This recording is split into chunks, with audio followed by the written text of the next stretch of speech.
आगे एना क्या चले छे अपन पतली कमरिया के लचका के आय रो आ तू के नजर फाड़ फाड़ के ताकै छी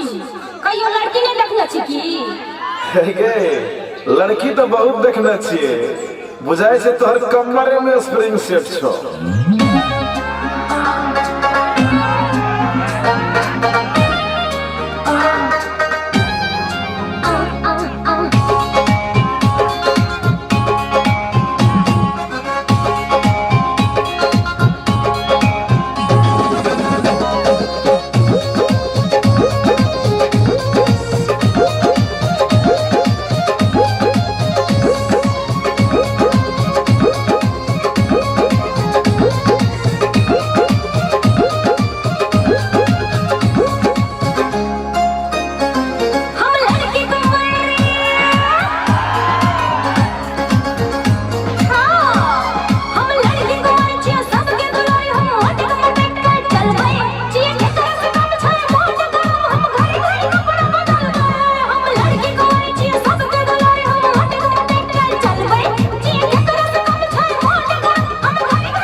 लगे छो एस्पिरिन सेट छो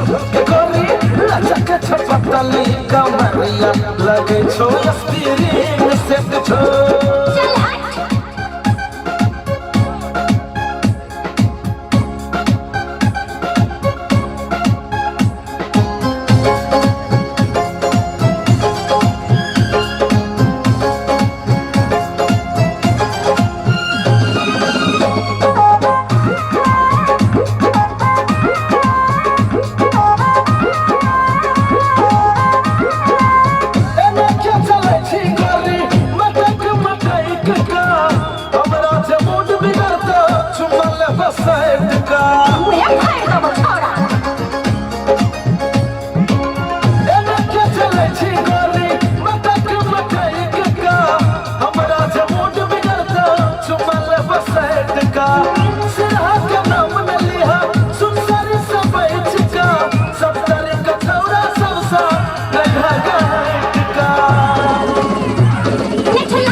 लगे छो एस्पिरिन सेट छो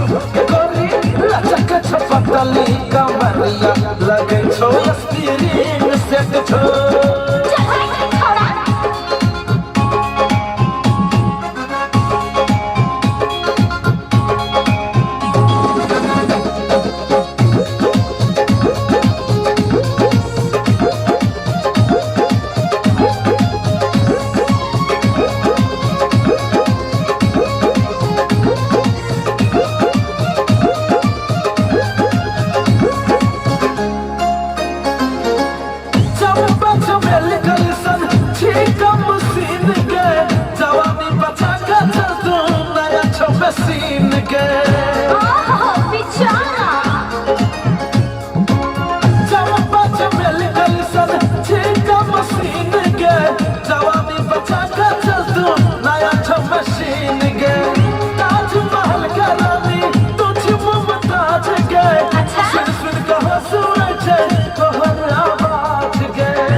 लगे छो एस्पिरिन सेट छो